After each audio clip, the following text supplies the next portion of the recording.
Contenders, ready! Gladiators, ready! 3, 2, 1. The Gladiator! Hello and welcome to the Glad Pod in association with Gladiators TV. I'm David Blackmore, and with me as always is Diane Udall, aka Jet, and producer Paul. Diving into the mailbag for this week, and there's a lovely email from Grace Thompson Turner. Hi Grace. Now, Grace is closing in on her 30th birthday. Now, she has cerebral palsy and epilepsy, but says if she was a gladiator, her name would be Badger, because she doesn't let anything get in her way because she's so determined.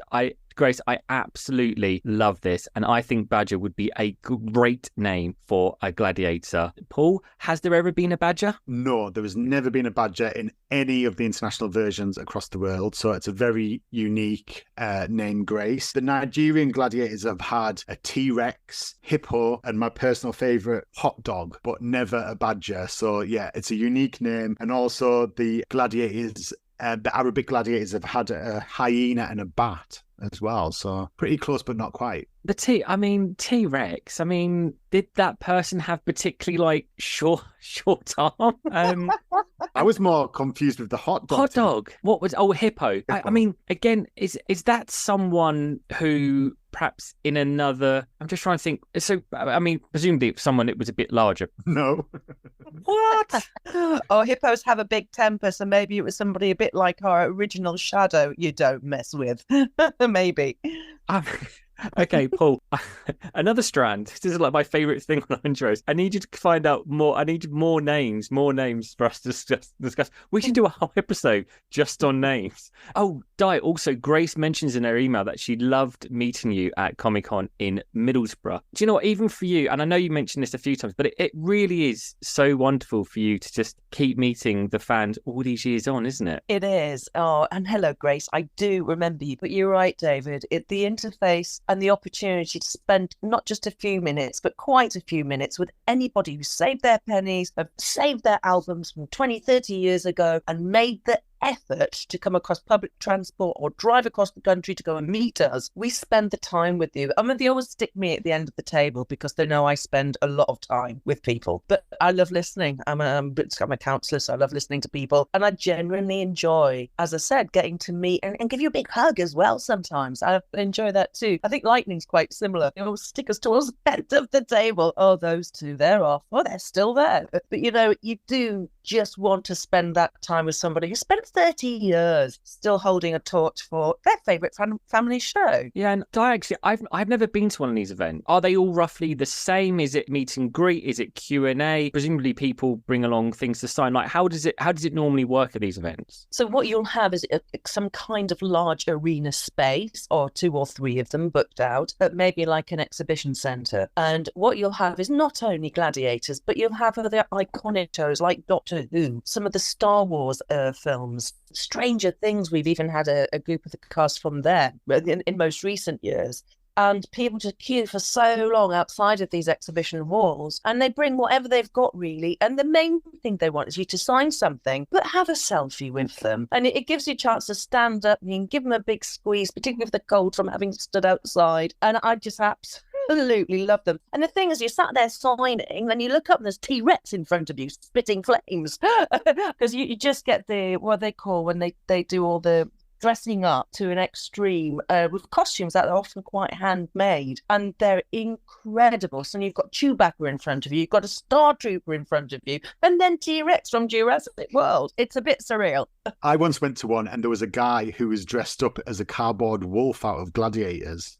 It was amazing. It was really good as well. It was really well done. The talent that goes into the costume making, and I even got to sit on the back of the Batmobile. It was a replica, but I just love the Batman series. So yeah, it's great. They're great fun. If you can get the chance to go to a Comic-Con, do. I was going to say, Paul, that should be on our list to do this year. We should go together and shall we dress up? Yeah. What would you? Should I dig out some of the costumes? Yes.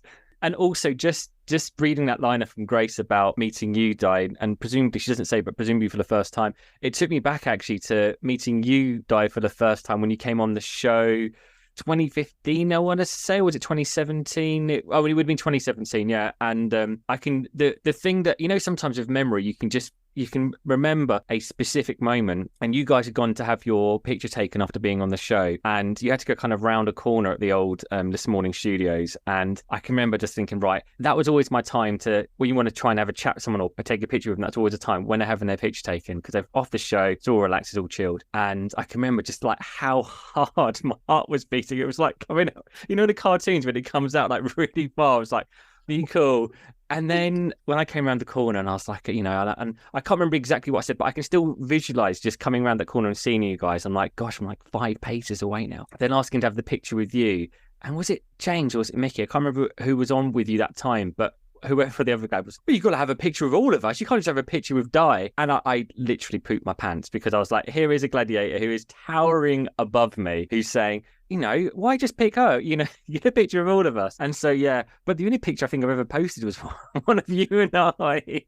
I do remember it. Because This Morning has always been one of my favourite shows. I'm a psychotherapist of 20 odd years, but because I met Denise Robertson, who was one of your long-standing psychs, and she inspired me to actually want to go and train. So I've always had a real special place for your show, like you've had a special place for our show, and now you're producing for the Glad Pod, which is brilliant. And our boys, the Glad boys, are very, very fond of their memories of the show.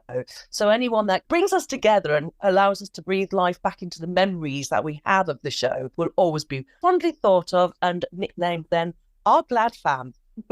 And guys, email us in your memories of the first time you met Di. Amongst all the bits that we've discussed today, you can get in touch with us, as always, by emailing gladpod@gladiatorstv.com or sliding into our DMs on Instagram, Facebook, or Twitter. But for now, let's get on with this week's show. 3, 2, 1. He's the man responsible for creating one of the most iconic TV theme tunes of the 90s, maybe of all time. Do you have the speed, the strength, the heart to be a winner? It's none other than music producer Muff Murfin. Muff, great to see you. Welcome to the Glad Pod. I'm glad to be here, actually. Catch up on some memories. I was going to say, it's been 30 years, Di, hasn't it, since you last saw Muff? Do you know what, though? It does just actually feel like yesterday. I don't know about how you feel about that, Muff. Well, I do. When you start talking about it all again, everything comes back, and it's just like it was just a very short time ago. Your journey into the world of music, I mean, because you've pretty much been involved in music and radio business like all your life, but originally you were a teacher, weren't you, in the 60s? Yeah, I started off as a teacher, and then I had a wonderful job in Birmingham, working for Birmingham Parks. I was the Senior Recreation and Entertainment Assistant. That was my title. Oh, what a title that is. I know, but I was basically responsible for all the sport and entertainment in all the parks in Birmingham, and that included like 200 football pitches, 12 golf courses, and sports I'd never played, you know, but like bowling. I had something like 20 odd bowling greens that came under my jurisdiction, and I would go around and present the prizes at all the various events and everything. So it was a great job. So would you say that the start of your music career professionally then was when you'd kind of entered the world of radio as a DJ on BBC Radio Birmingham, which is now West Midlands, isn't it? Yeah. And that's where it started for you. Well, no, I was doing live gigs before that. What it was, I was playing with a band, which then sort of it went from 5 down to 3. I was doing sessions, singing and all that sort of thing. And back before you were born, when the band stopped playing, everybody, including the band, went to the bar for a drink. And the promoter would be sort of, after 20 minutes, be pointing to his watch and bitching and moaning because no one was dancing and the bar was too overcrowded. So I had a record shop at the time. And so what I used to do, I had this little Philips, I don't know if you remember, little Philips cassette recorder. And I recorded what was the top 20 and things like that and various other records. And I would plug it into our powerful PA system. In those days, if you had a 100-watt PA system, you were really important. And I used to plug it into that, and all of a sudden I noticed that people started dancing. So the band loved it because my band were big drinkers, so they could stay drinking at the bar longer. There were no sort of problems with the police for drinking in those days, and we were all happy. So I decided then that I would start doing a little DJ set, because that was just unknown, really. And so I'd have a little dance set recorder and this little Philips recorder, and I would switch from one to the other and play records or play the cassette. And then I decided, well, if I was going to DJ them, I could ask for more money. So I became really one of the first, live presenters in the Midlands. I got friendly with a lot of Radio 1 DJs through a club I was running. So people like Roscoe, and then I bought Roscoe's twin decks off him. So I was then set, Well, and of course, your radio jingles have been played all around the world over the years. And that's really where your Gladiators journey starts, isn't it? Because it's Nigel Lithgow that hears one of your jingles on Capital Radio, and then from that moment... No, it wasn't Nigel, it was John K. Cooper. I had a couple of hit records, and John K. Cooper actually did the video of those records for a German and French record company. And then I was at Medium, where in those days there were no mobile phones or anything, so you took all your wares to sell in the south of France, in Cannes. I was out selling, and my wife was on the stand, and John K. Cooper came up and said, "What's the old bugger doing nowadays? Is he still writing music?" And she said, "Well, he does a lot of jingles now." And he said, I'm into radio, I'm into jingles, and my favourite jingles are the Capital Radio, which coincidentally I'd written. And his favourite jingle apparently was the Eye in the Sky jingle, which I did for Capital Radio. And he said, but the snag is, he said, I'd love to hear it, but they talk over it. Well, which is what you do with traffic jingles. So he just said to me, he said, listen, tell him when he's back to England to give me a call. So that's how it started off. So when I got back to England, gave John K. Cooper a call, and he said, when can you come to London? And I said, look at an empty diary. I said, I think I could probably make it tomorrow if I change a few things around, not wishing to look too keen. And so he said, no, I mean today. Well, it was about sort of 9:30. And so I said, give me a couple of minutes. Once again, the diary was empty. I said, I'll be with you at 12 o'clock, a couple of hours. So I thought, at least I'm going to get his lunch at London Weekend Television. So shot off to London, and I'm sat in his big room with his secretary, and John comes rushing out about half an hour later. And I thought, God, I've travelled all this way and he's going to be late. Anyway, he came out and said, I've got 5 minutes. I thought, 5 minutes? I've come from Worcester. And he said to me, come with me. So he played me the American Gladiators. He said, what do you think? I said, well, needs a bit of razzmatazz on it. It's a bit dull. I said, needs some exciting music. He said, exactly.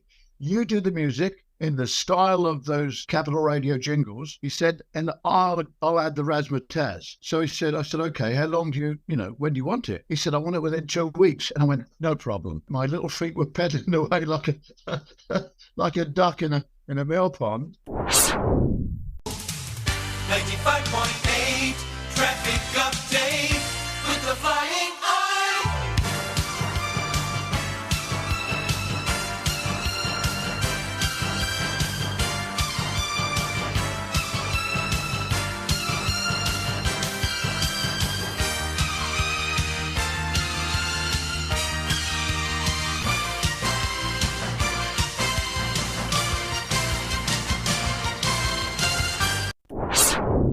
Something I really want to ask you, and I've been looking forward to asking you this. How did you pull together creatively? Did you write the lyrics first? Was it the rocking and the whole kind of big kind of guitar stuff that came out of your heart and creative mind at the time? How did you go about doing it? Well, because I'd done the jingle package for Capital Radio, and I'd obviously got a group of musicians in mind, and I put some really wailing guitars on that package, as well as some pumping, screaming brass, as I call it. But I wrote it on the plane going to Dallas. I just came up with the phrase and my little tiny sort of cassette recorder, and I wrote it on the way to Dallas, and virtually I got all the melodies and a lot of and written a whole list of words, and then finished them off really in the first 24 hours I was in Dallas. I just came up with the melody. What it really was, the Gladiators. That was how I started off, just like I'd normally do with the jingle, Right. and then just wrote out all the words I could think with fighting, like the heart of a lion, and and all those sort of phrases. on a whole list. I used to stay with a friend in Dallas called Tom Merriman, who did all my arrangements and everything for me. But because I can't play anything properly, I have to sing all the parts. So what I did was sang the melody and the song to Tom, and then he wrote them all out on a piece of paper. And then we put the rhythm track down first, and then I came back and I sang the brass parts to Tom. And then we went back in and added all the guitar parts. An incredible guitarist in Dallas who knows the way I think. When you say, can you play like Brian May, or can you play like, any famous guitar player? He can do it. And he had this little sort of pod, which you used to flick switches, and it would give you the sound of various guitars, and another pod which gave you the sound of various amplifiers. So I sang all the parts, and then we just, it was all done. That's the way I create, I suppose. And then we just, in the end, put the vocals on. And that was, and then just thought up little tunes for the games, because we hadn't seen the games. So I didn't really know what the games did. And so it was a case of sort of working out a tempo that was pretty neutral and just making them sound quite exciting, with, once again, the same lineup with the brass and guitars and occasionally a bit of synth. But synths hadn't really developed that much in those days. They're not, they weren't like they are nowadays, where you can sample and do everything. Brought the whole lot back. I mixed it all in the States as well, and brought the whole lot back in the hope that they'd like it, because I'd been puttied. Right?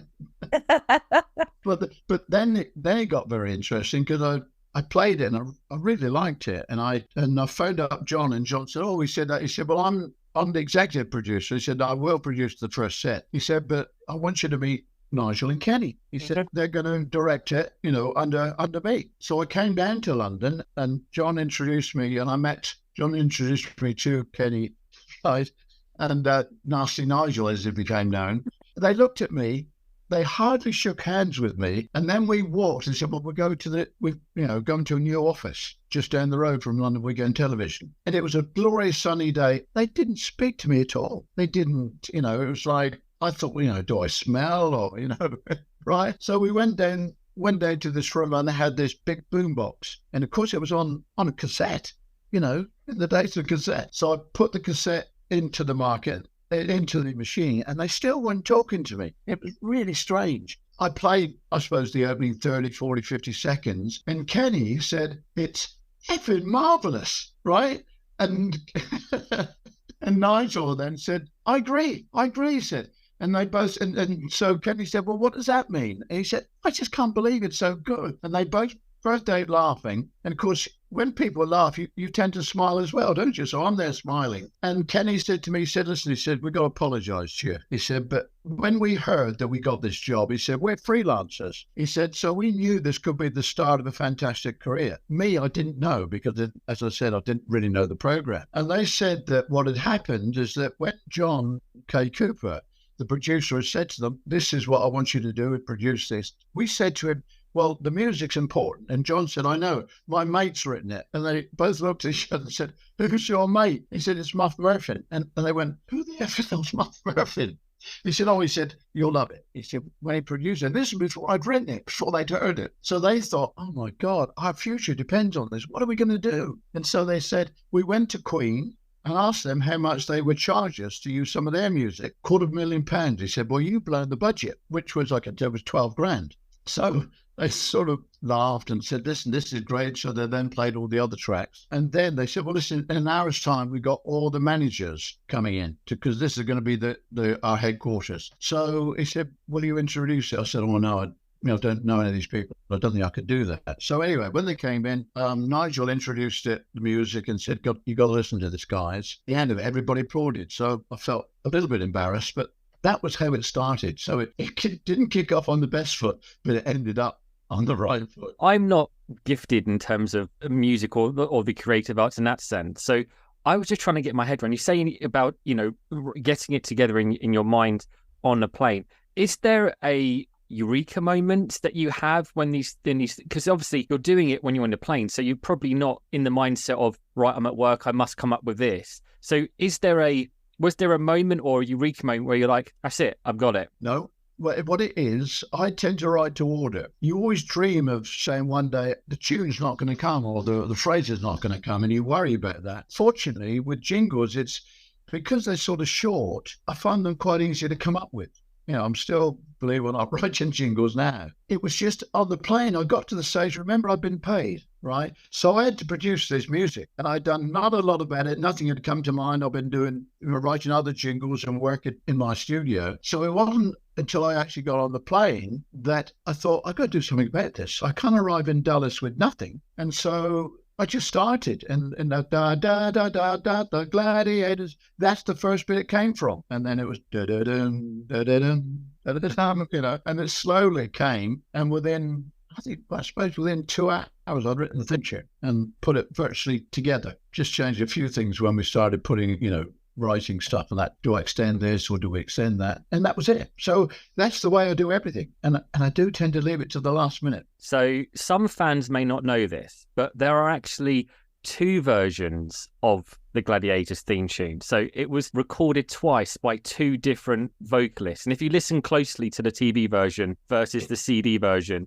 you might hear the differences. I didn't know this. Well, I'll tell you how that happened. I don't know if you know it. Whenever you listen to 2 versions of a record, the first version is the one that you like the most for some obscure reason. Something the brain does. But the problem was, I thought by making this longer, because all the themes, whilst they're only 60 seconds, I wrote 2-minute versions and wrote other words on top of them later on. And I had this session singer, which I was using quite a lot in Worcester, and I thought this could be a hit record. So I decided to re-sing it with this with the guy who was actually singing with ELO 2 at the time. So what happened was that I recorded it with him, but when I took it down to Kenny and Nigel, well, they decided they preferred the first version. Title song.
So that's the one we went with for TV. But I only paid for a session. The singer in Dallas had only been paid to sing a TV thing. He hadn't really been paid to do a record version. I decided to record it with this guy. And the rumor was that the guy that sang it in Dallas was a big, fat, bald-headed guy. Well, he wasn't. He was a good-looking guy, in fact, actually, But because I'd only paid him to sing, I paid him cash, obviously. I'd only paid him to sing the TV version. I didn't think I had the right just to release that version as a record as well. So that's the way it became, 2 versions. And Muff, is that the guy in America? Is that the guy who's known as Storm? On quite a lot of the Gladiator tracks, there was this person who none of us over here kind of knew who it was.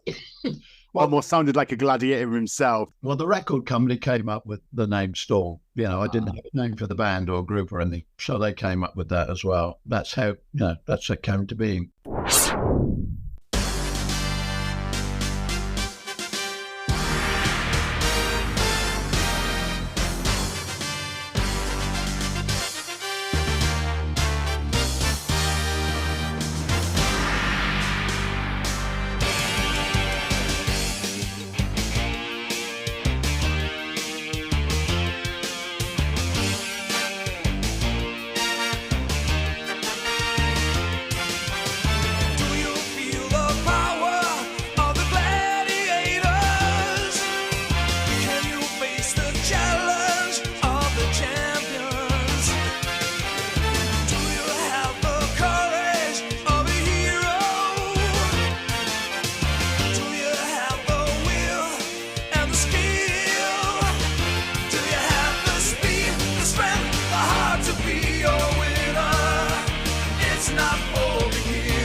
I actually spoke to Phil Bates, who was Bill Bates, that's right. Yeah, like you said, the singer of the Electric Light Orchestra Part 2. He was filmed in the Gladiators music video for the theme tune, and he was telling me some funny stories about how he wanted in the music video to have a guitar because he felt so much more comfortable holding a guitar and performing. But when Nigel, who was directing it, saw the guitar, Ken Warwick. Was it Ken Warwick? Yeah. When Ken Warwick saw the guitar, he was like, "No guitar, take the guitar out." Quoting Phil himself, he said, "As you can tell from my video performance, I was not a natural performer in front of the camera, especially without my guitar. I think the video might have worked better if I had had a guitar for me to hide behind." So it's quite an interesting story. Actually, Phil and I did one public performance for the Gladiators for the Fete, which Jet will remember. Di, you came and opened the school Fete at King's School, which was my son's school. That's right.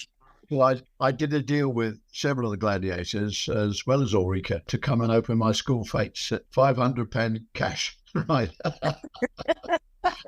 And thousands came, from making at the school fete, you make £3,000-4,000. Well, we made £35,000 at that school fete. Wow! Yeah, I know. All that money was taken in 10p's and or 2 shillings as well in those days, and that. Yeah, quite incredible. So, but yeah, Phil and I did one live version. I played bass guitar very badly, and Phil played guitar as well. No one's going to reproduce those solos that a guy called Bud, who played those guitar solos, because they really are quite incredible. And it's me just singing to him and then just doing little bits with Bud in Dallas. And if it had become a hit, I said to Phil, well, if it does become a hit, we'll go on the road. But it only got to number 11, I think. I think over the years, my air guitar performances along with the Gladiators theme tune is probably up there with the. I reckon I could recreate a performance. Good mind to that, yeah. Yeah, exactly. And I've got lots of the melodies that are made into songs. Like there is a rap. If you can imagine me rapping, right, which I don't think everybody outside this area's heard. But I'll make sure you actually get a copy of that.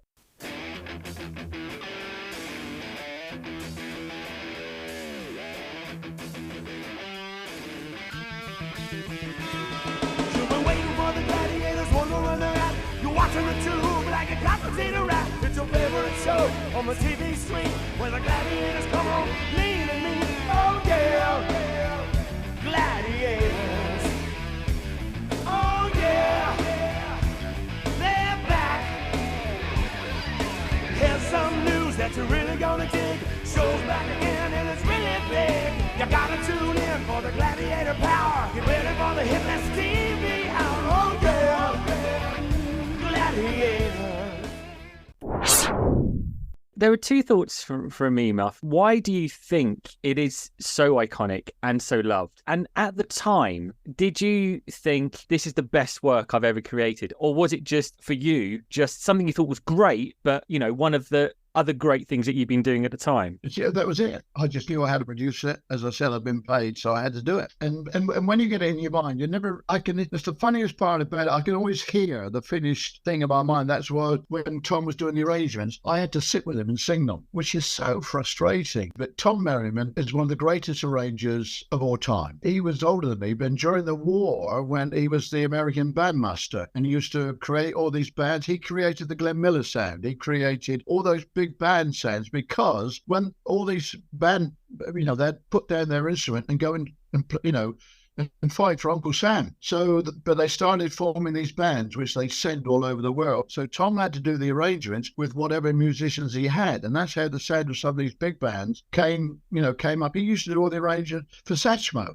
I see trees of green, skies of blue and all that sort of thing. He did all those arrangements and never told me until later on in life. I met lots of famous people in my business that all knew Tom Merriman in Dallas. And the reason he didn't become so like a well-known figure is because he loved Dallas and couldn't be bothered to go to LA and write film scores and that. But more than capable of doing that, Some of his string arrangements he did for choirs are quite unbelievable. But I said to Tom one day, because I've written a lot of jingles with Tom, and I was really fussy about it. And I said to Tom, who I think was a genius, and I said to him, don't you ever get fed up with me coming in with these little bits of tunes and then singing them to you? And you've got, and I said, no, I don't want that. I want this. I said, don't you ever get fed up with it, Tom? And he said, no. He said, Muff. And so I think, oh, this man's a genius, and he's praising me. He said, you come up with these little phrases. He said, which are unique. He said, and sometimes you sing a 5/4 bar and a 4/4 bar. You use a strange chord. He said, I know every chord and more. He said, but yours is unique because you sing and don't play anything. You're not limited. I'm feeling pretty good now, This genius is telling me he loves my stuff. He said, but the most important thing of all, Muff, and excuse my French, Di, he said, you pay me a lot of money. So feeling great, I really plummeted to the floor.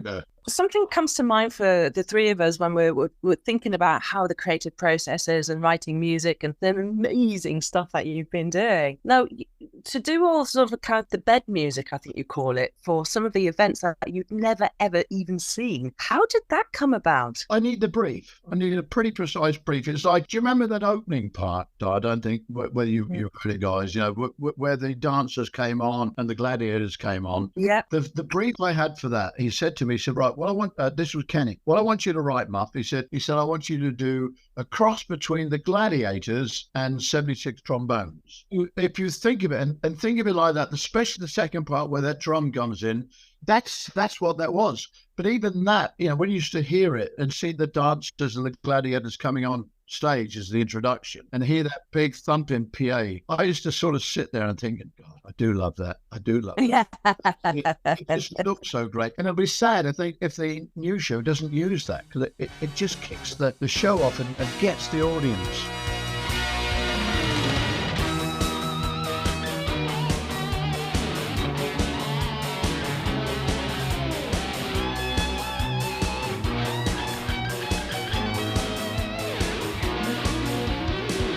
Gladiators face to face, feel the mighty power. Gladiators set the pace, it's your fighting style. The heart of a winner who loves to compete, the soul of a champion, refusing defeat, facing the challenge, driven to win. Gladiator, let the battle begin. Let the battle begin. Honestly, Muff, like you talking about that particular track, and I know that I've spoken to you about it many times because it was a track that was never fully used on TV. So it was just, you were at the NIA and you saw the G-Force cheerleaders come in, like literally the hairs on my arms would just stand up because it was amazing. And like you said, it just set the entire tone for the whole performance, and just with the cheerleaders and the lights, it was just absolutely perfect. It was, the arrangements and the production were just superb,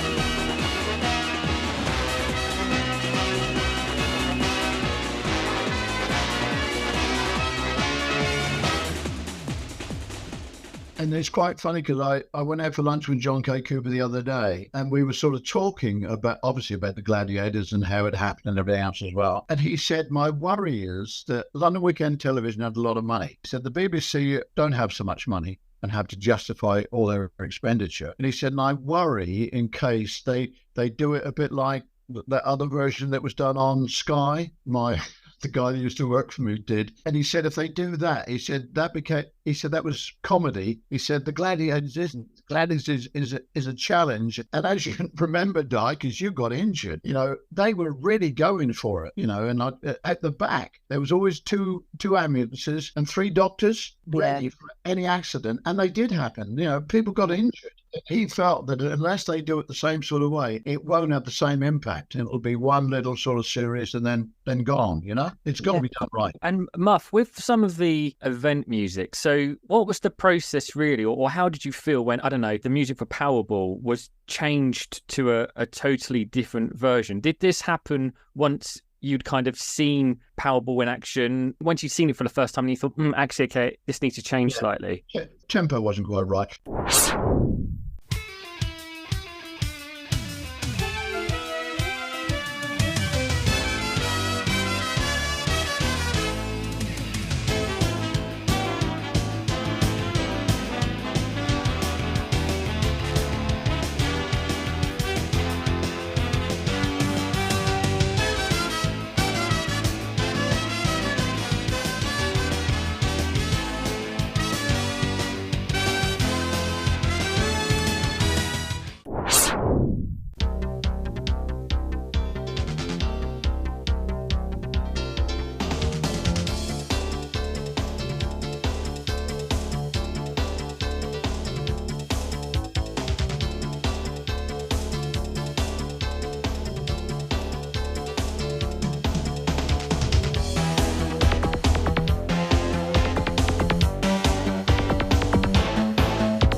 And the other thing, I wish I could have been there, because with them, I wrote a lot of sound effects. Well, if you don't write sound effects, I produced a lot of sound effects. When on the editing system, I would have put those sound effects in. You know, like I made a sound effect of those big iron balls crashing together, which I had when I'd seen it. And a lot of the other, you know, where they had sort of balls swinging across it, all the other games, where it was an impact, I wanted to be there and add those sound effects. And I think it would just add a little bit more to it. How far do you go? That's, you know, and I wasn't in charge then. I was just in charge of the VIP and taking Ulrika home at night. You know, that was my job. Right? Oh, I bet that was hard. She's so much fun. Ulrika was a star then, but she was bitching and moaning at Kenny about the fact that she didn't want to walk back to the hotel at night, which was only, half a mile of that. So I said to Ulrika, I tell you what, Ulrika, I'll take you home every night if you come and open once again, do what the Glads are doing, come and open my school fete. So she said, okay. And because she was more terrible, I paid her more. I paid her $1,000. So I took her home the first night to the hotel because she wasn't that well known. Anyway, there was this big bouncer on the door, and we got to the door and said, oh, you know, and people from Gladiators were queuing up at the doors. And this guy said to me, you can come in, sir, but I'm afraid your lady can't. And I said, no, we're from London Weekend Television. And he said, no, sir, you can come in, but I'm afraid your lady can't. I said, this is Ulrika from London Weekend Television. And I said, listen, I think you ought to go and get the manager. He said, well, I'll go and get him, sir, by all means. He said, but he'll have the same. Anyway, the manager came over. By now, Ulrika was freaking out because they obviously thought that she was my lady of the night. So the manager comes over and says, I said, listen, this is Ulrika Johnson from the Gladiators, and I'm Muff Murfin. He didn't know me from Adam, but I was a man, so, you know, he's prepared to sort of take my word for it. He lets us both in, and this guy is, you know, this big bouncer, sort of getting a little bit shirty. You must have formed a really good relationship with Kenny and Nigel, though, once that ice had been broken. I did, but the other big thing, of course, is that I came up with the idea of what was the first talent show that they did? I can't remember what it was now. What was it? And I think it's still running in America. Pop Idol. I came up with the idea because I've got a recording studio. Kenny and Nigel and I over lunch. I came up with the idea of Pop Idol and went through it all with them and did it all. When Gladiators finished, Kenny and I were going to do another show in either Abu Dhabi or somewhere like that, where this big hotel where they had three big swimming pools, and we were Yamaha just invented a scooter that went under the water. So we were going to do basically Gladiators on and under the water, and we were going to fly various cities in because they had an airline from all across the country, and City would compete against City. They bring say Birmingham will bring a whole couple of hundred people in a plane load, and they'd all come in and they would go up against the underwater Gladiators. But what had happened was Nigel had been given the job of Pop Idol. It hadn't gone quite right, and he asked Kenny, would he come and do it? So Kenny phoned me up and said, don't watch the television, but I'm going to go and join Nigel, because he's offered me an awful lot of money. And I couldn't compete with what he'd been offered at the time, And that was it. So, of course, I was always bitter and twisted about it, because we'd come up with the idea and they'd sort of left me in the lurch, so to speak, to go away and do it. And then, of course, the rest is history. It's quite incredible. And talking of music, Muff, with Gladiators as well, there was 3 soundtrack albums that you released over the years. There was one in 1992, and this album was the one that reached number 11 in the UK compilation charts. And actually, I think it achieved gold status, and that's like over 100,000. We all got gold, yeah. And that featured like all of the Gladiators theme tune, all the event musics, and like rock classic songs from the likes of Queen, Free, Meatloaf, etc. I remember I had it on cassette when I was younger. I've got it on CD now as well, but I literally used to play it and play it and play it. And the event music for me was just as important as those classic rock songs. It was like the perfect balance, and it had the perfect kind of, I suppose, musicality and feel for what Gladiators kind of was and kind of how it showed on air. Were you surprised with how well that album sold and the fact that it went to kind of gold status? Yeah, I was. I was very surprised. I didn't expect them. I didn't even get an advance for the record, because I didn't think it would go anywhere. And then that was followed up in 1993 with the return of the Gladiators, which had all of the new event music that came across from series 2 and like a new selection of rock songs. And that one also reached number 20 in the UK compilation chart as well. So not as successful as the first one, but still nothing to kind of moan about there with kind of a follow-up track. And then again in 1998 you released Gladiators 98, which was a compilation of the remixed music. So you kind of revisited all of those classic songs that you'd created for Gladiators and kind of gave them more of a futuristic electronic sound. And there was a new version of the theme tune that was more contemporary.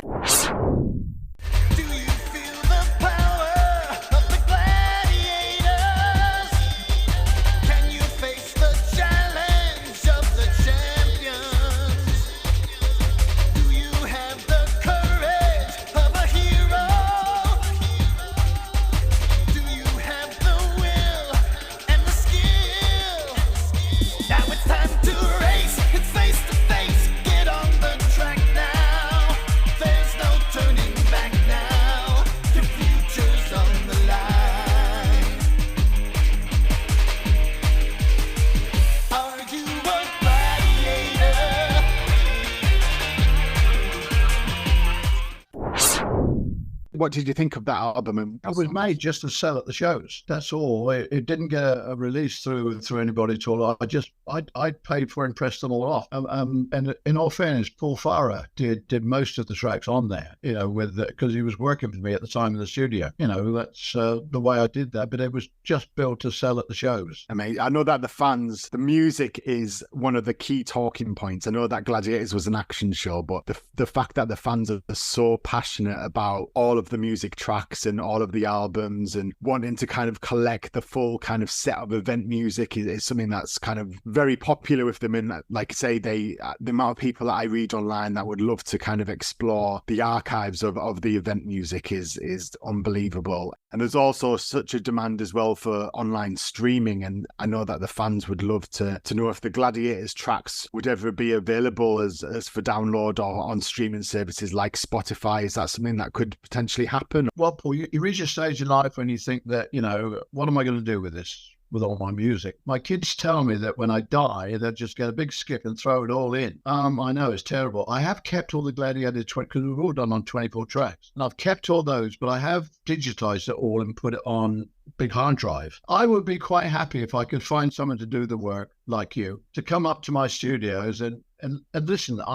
Behind me, I've been going through it. I've got it all on DAT, and I've got a DAT machine playing it all. And because I did so much that no one's ever heard. There is, believe it or not, a version I did with Irish dancing, right? Which I did, and said to Kenny. He said, "Oh, we could probably use that." one night in the live show. So, I've got so much, and it would be a shame that people that really, really like the Gladiators don't get a chance to hear it. So I think what you ought to do is make a little note before I get too much older. Come up here and go through it all. I'm there. I'm Oh, wow. Me too. Because I kept getting little ideas, and I wrote the international theme, which was a rip-off of a bit of classical music, which I won't tell you.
And they said, "Oh, do you think we ought to change the theme tune?" I said, "Well, I'll write." So I've written a couple of more openers for it, which I don't think anybody's heard. So yeah, there must be a couple of hours of music that could be gone through, just stuck out there for people to just play with, because it's not going to make any money for me, but it's just so that we said, okay. I was always a little bit precious about my jingles, because I had a sort of a minor hit record back before all this happened, and I used to get the effect of the voice. I sang on it, and I only did backing vocals on all the Gladiator stuff, but I sang lead on this track called The Ultimate Warlord, which is available on, round over places. And this Dutch band they couldn't get the sound, which I did with one of these tubes on a guitar, because they couldn't make the sound. They actually just ripped it straight off and put it on their record and released it. And the record got quite high in the Dutch charts. And I thought, I never got a penny for that.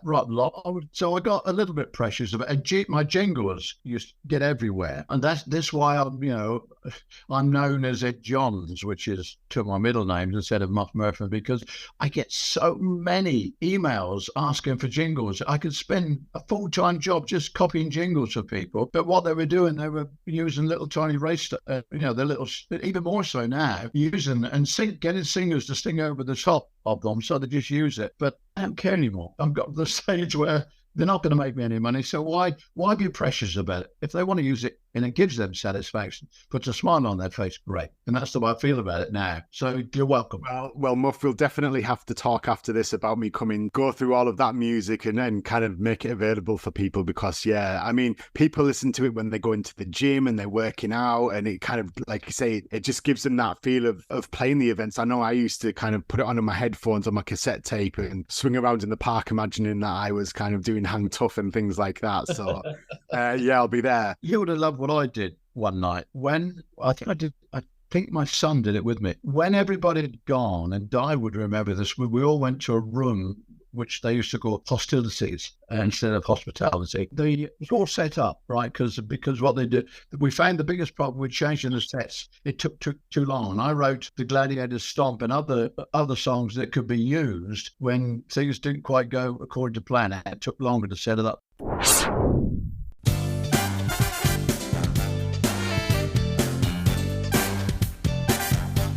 The Gladiator stomp. Got to move the body, baby. Do it any way you want. Be a gladiator, maybe. Come on, right foot stomp, left foot stomp. Flex those biceps, right, left, and front, and do the stomp. Do the Gladiator stomp.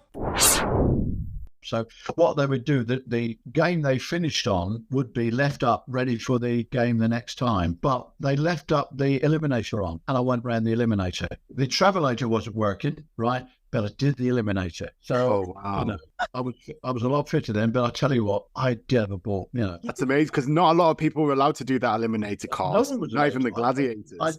I got away with murder with things, because I used to have all the seats to give away. If the Gladiators and all the, the technicians and everybody wanted tickets, Muff Murfin had, because we used to give them away at my radio station. We had this, I've still got a bus. We had a bus at the radio station in Coventry, and we would announce on the radio that we were giving away the tickets, because that was the only way we could get rid of them, because we had 17,000 something we could get away with, how many it was. So we had this bus, and so we would announce on the radio, if you go to look out for the Kicks bus, it was called Kicks 96 at the stage, look out for the Kicks bus, you get a free ticket to Gladiators. Ran Coventry, I don't know if you've ever been there, there's a ring road, and we jammed up the ring road with the bus and all the traffic following the bus. It was that popular, and we got told off by the police and and everything.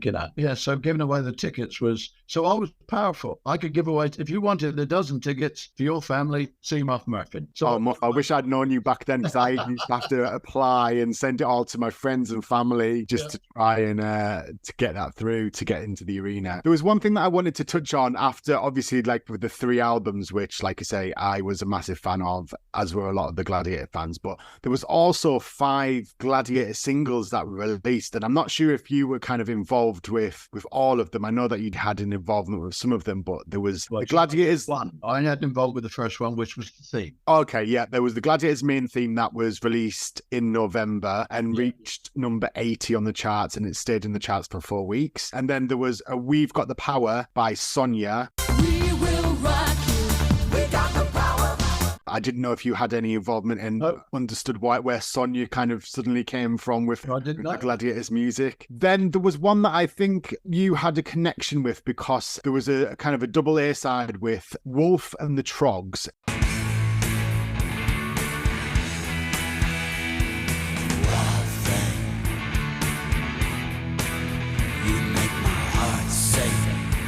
And Shadow and Edwin Starr. War is a waste of courage of man, but in the arena our games have a plan. Up on the jewel, that's where I rule. Listen to Shadow, be good in school. And I know that you've had some involvement in your career with Edwin Starr. I didn't know if it was you that kind of put the two together. I had a bit. Edwin Starr was my jingle singer. Can you believe that? Edwin Starr lived in the Midlands, so if I did a package for a soul station in London. I'll think of it in a minute. And Edwin Starr came and sang on it for me, and it was like great friends, and it was such a shame when he died. But yeah, Edwin was really, he used to turn up in a very flash car, and I used to pay him cash, but not much, like I'd probably give him a couple of £100 for singing all the jingles for a day's work, singing. But he loved doing it. I love singing this, And so I got quite a few famous people sing jingles that, were always available, that said they would do it just for the sheer fun of doing it. And Edwin Starr was one of them. He was fantastic. He did a duet with Shadow for the song War. And then there was also Hunter, who did a debut single called Shaka Boom with Ruby Turner. Shaka Boom!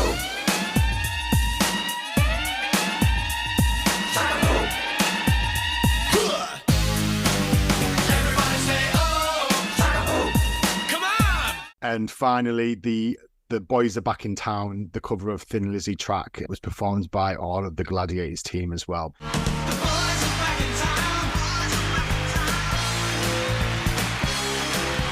What used to happen, they would, I had a studio in Birmingham at the time as well. And what John Kenny would do, he said, he said, how about, can you do See You Later Gladiator? All right. So I'd go back, and I'd been brought up doing cover versions anyway. So because London Weekend Television couldn't use the originals, I used to do cover versions. Another One Bites the Dust and all those sort of things. Always slightly different, but pretty good copies. And The Boys Are Back in Town was, that was the opening bit for when the actual male gladiators came on stage. I don't know if you remember. So I did those and things like Who's Afraid of the Big Bad Wolf? Have you heard that?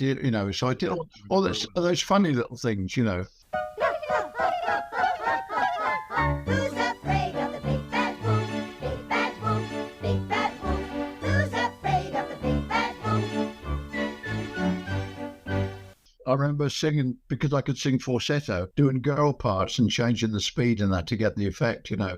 But they had to be done overnight at times. I had like 24 hours notice, you know. They really pushed it at times, you know. But yeah, I know. So the first one is the only one that I remember. And I'm pleased that Sonia Fell was good enough to cover. That was great, you know. I didn't know where the connection came from with Gladiators thinking, oh yeah, let's hook up with Sonia, and equally for Sonia to think, hey, I'm going to hook up with the Gladiators. But yeah, it was quite a good track as well. Muff, I've got a question. You know, our individual themes like Snap, I've Got the Power. Was that your choice, or did you sit with Nigel and Penny, and did you all kind of have a powwow over each individual Gladiators theme tune?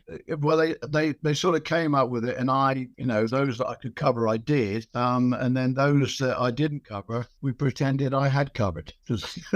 So I just changed them around a bit, you know. But most of them I did, you know. Wow. But we are family. You know, you would have died laughing if you'd seen me in the studio doing, we are family. That's right. Muff, that takes me quite nicely onto another album that is Gladiators related, but not as much as what we've been discussing, which is Diane's debut album, No Covers, and the single, I Don't Know. I mean, Di, over to you guys. I want to know how this came about, whose idea it was, Nigel. What did Muff think of the album? Yes, it was Nigel's idea. Nigel. Di, I've still got all those tapes. And now, you know, because there were little bits where you were slightly out of tune, I can now go through those. I'd like to go through those with your permission to do those, because I think I could make a much better job of them.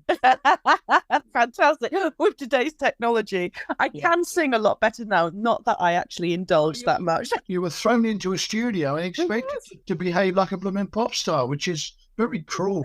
They wouldn't let me produce it either. The record company said, no, we got these two guys.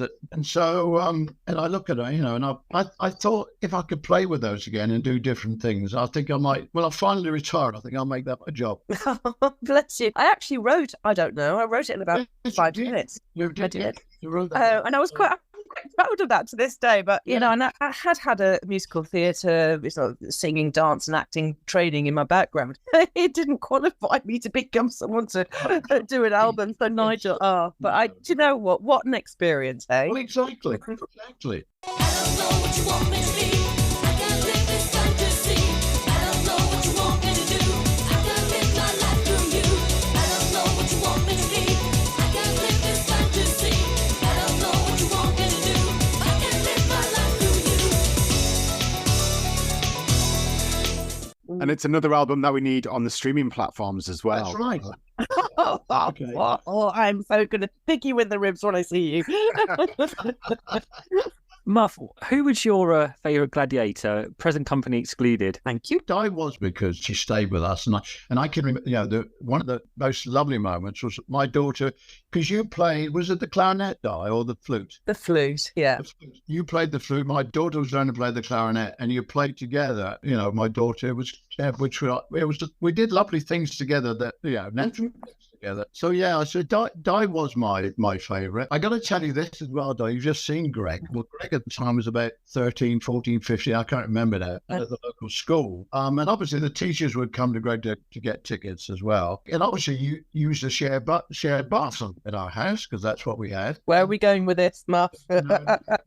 Very, very. And one of the teachers said to Greg, do you know anybody? And Greg said, yeah. He said, one of them staying with us. Jet, stay with us. What? God, she said, she's my fantasy. Oh my God. Yes, sir. She was coming out of the bathroom in just a towel this morning. I saw her. You know, of course, the teacher. Greg said it was so funny to watch him do that. Oh, dear. I got to know Di so well, and I think, you know, Di's got to be my favourite, you know, because it was so many other. We had a lot of natural fun together as well. Yes. And what about the event music? What was your favourite? Which of those event music do you think suited the actual event best? I got to think it was that opening theme that we used to play where the girls all dance. I think that became my favourite bit, I think, as well, because it was so, you know, Nigel and Kenny. You know, Kenny, there was a girl there, the leader of the dancers, who was the choreographer. On a derby. Donna, correct. That's right. Thanks ever so much for the tip. And it was great. And I just felt that opening sequence was so superb. It set the whole mood for all the other games. Yeah, I think that's my favourite bit, actually. I don't know what you're up to now and what you're looking forward to. We sold our radio station, but unfortunately, the company that bought it only paid us. We agreed to pay it over, sell over 3 years. Well, they went bust after the first year, and because they employed a lot of our friends that we got to know, the people that worked for us for years, and we were very loyal, so we took it back over again. But it was, so it's unique. It's got to be the oldest MD, and I run 2 other stations. I run one in Birmingham, which is I've just bought the name BR&B, which I own, and I run one in Worcester called Wyvern. So I run 2 stations, but we also own the digital platform for Herefordshire, Worcestershire and Gloucestershire. So our radio stations are on that as well. But we've got to slow down. I'm also chairman of South Aston Community Association, which is 2 acres in the middle of Aston, which I run. I am also chairman of all the theatres in Worcester, which is another charity. But I'm also president of the children's charity in Coventry. And I've been doing that. And I was doing that, just started into the committee with the Gladiators, and we've raised about 3.5 million over the years. So I'm still doing that. But I've said to myself at the end of this year, I'm going to slow down. Right. Never. So yeah, still busy. As well as still doing music, still writing jingles and things like that, but not as much. Undoubtedly, as Paul and I have said on the Glad Pod over the past, couple of series, that your music was like the perfect complement to the show as a whole. Do you think that the Gladiators theme tune is one of the best TV theme tunes of all time? I've got to realise it is good, and I do get a kick. Without trying to sound conceited, I do get a kick out of it when I'm sat on my own listening to it. The way it turned out, and a lot of it was down to the arrangements, which took a long time to do. I do like it, and I must confess, listening to a lot of the old tracks that no one's ever heard, I do enjoy listening to it. So it must say something, I suppose, really. It still sounds to me, even though it's 30 years old, some of it, it still sounds quite modern to me, I totally agree. I think that the music would still very much work against the modern visuals of a modernized version of Gladiators, and it would still sync up extremely well. And Muff, if we could give you the opportunity to press a button and go back to the early 90s, before you had that kind of moment on the plane to Dallas of writing it down and putting it all together, would you go back and do it all over again? Would you do anything differently? No, I wouldn't do the music. No, I wouldn't do it different. No, I wouldn't. There's little probably melodies that I might change a bit, but on the whole, no, I still listen to it thinking, I would have had a job to do better than that. Muff, I love that. Thank you so much for joining us on the Glad Pod and taking it a step back. And what I'm looking forward to now is what's to come once Paul comes over once Paul comes over, he's going to take up every little thing that he can that's Glad related. Well, what I'm going to do, Paul, this is what I'm going to do. I'm going to play you a whole load of stuff. I'll try and do some more stuff and send you. And I'm going to leave you with my engineer so that you can say, right, this is what I don't want to interfere, right? And I feel it's something that you would love to do, and I will make sure that because my young engineer now has been working with me quite a few years, knows the way I think. I can leave him to set it. The drum sounds I like, and the guitar sounds I like, etc., and the bass guitar and everything. You'll love working with him. Amazing. Honestly, I will be in my element. The 10-year-old inside of me is just like screaming right now. So yeah, thank you so much for that. It'll be a pleasure. Muff, thank you so much for joining us in Glad Pod. I've thoroughly enjoyed it. It's been great. The memories have been great coming back,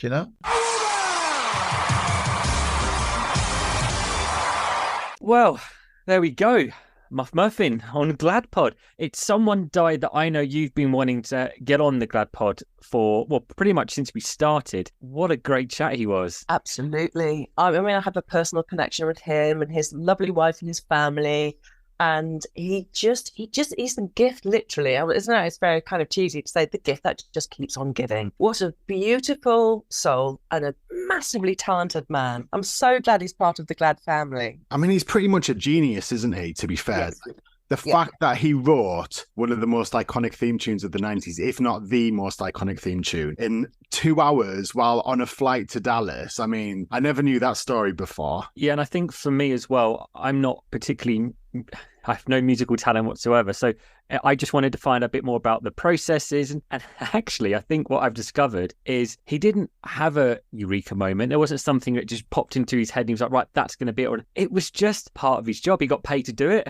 And I created something. Then equally, he does sort of admit, he did admit on the actual Glad itself that, yeah, he did realise it was something quite special as well. Yeah, I think even just getting the whole word, like the way that Gladiators is said, like Gladiators, like that seemed to have been the hook for him to then create the whole rest of the song and then to carry that through, like he said, to all of the event music. And then his favourite track, which was the introduction to the whole show in the arena, which if anybody has seen Gladiators live at the National Indoor Arena or Wembley or Sheffield will probably remember that track because I could never understand why it was never shown on TV because it was an amazing performance by the G-Force cheerleaders. It was amazing lighting because each of the different sections of the song, it would kind of take you on a bit of a journey with how that would change. But honestly, literally, when I think about it, the hairs on my arms do stand up, and I know that so many Glad fans are out there wanting to hear that piece of music again. And when I was younger, I used to sneak in a cassette player to try and record it. I don't know what I was thinking with the arena of 7,000 other fans of just trying to capture that music and not hear anybody else around me. But I tried my best to get hold of it back then, but wasn't quite successful. As you talk, my hairs on my arms have just stood up completely. I completely agree with you. And I was going to ask you, Di, as well, just you've spoken a lot previously about how Gladiators looked visually and the work that went in there, but Muff's music and, you know, everything that complemented each of the events and the show as a whole, that played a huge part in the success of Gladiators as well. Absolutely. I think music is so evocative. It kind of reaches parts of our neurology, saying the psychotherapist here, but it reaches parts of us that, you know, throughout the whole of our lives, you know, people relate to music and the memories that music evokes from those periods of a person's life. And, you know, we're talking about something so iconic here, 30 years on, and it's about to kind of do another kind of rendition of itself. And there'll be a whole other generation ahead of relating to the incredible sounds that the likes of Muff Murfin. The next thing that I'm going to be doing is arranging my visit to the Old Smithy recording studios with Muff, because I never imagined having an invite like that. And let's get this music digitized and get it on streaming platforms and get everybody listening to it again. Because like Di said, it does transport you straight back to a particular time in your life. And I think, it's just amazing. So if I can bring that to the world for all of the Glad fans, then that would be absolutely epic. How would it work in your mind? Would you want to have it so that it took you on a gladiatorial journey as you were listening to it? I think you could kind of like the albums, I suppose, that Muff created back in the day, the 3 albums, how they were kind of categorized and ordered, and you could do it through like as the events were like introduced and then fading into each other. So it would be like an amazing journey. And I've heard so many fans come to me and say, I listen to the dual music while I'm on the treadmill, or I listen to Hang Tough when I'm like going for a run and stuff like that. And it does bring the adrenaline out in you, which is, I think, what Muff really captured with all of his event music, is whatever was going on the screen, even though he obviously envisaged it before even seeing anything. Like I mentioned on the podcast itself, the wall, when the music would change, when the Gladiators were released, and then it became not just a climbing game, it became a chase game. And that's just genius, I think, to kind of really get the adrenaline pumping in the people that are watching it, not only the people that are kind of taking part. Now, there was mention of some Irish event music, did he say as well? The Irish, was it an Irish jig or something? Yeah, and then for the rest of the podcast, all I had was the Gladiators theme tune, but sung with someone with an Irish accent. Even trying to think of where that could have even been placed in the show at any point. If you think you can do the Gladiators theme tune in an Irish accent, get in touch. You can get in touch with us by emailing gladpod@gladiatorstv.com or sliding into our DMs on Instagram, Facebook or Twitter. Thank you so much for joining us on this episode of the Glad Pod, and we'll see you next time. Good competition, good spirit, great sportsmanship as both contenders show mutual respect. Join us again next week for the ultimate challenge, the might of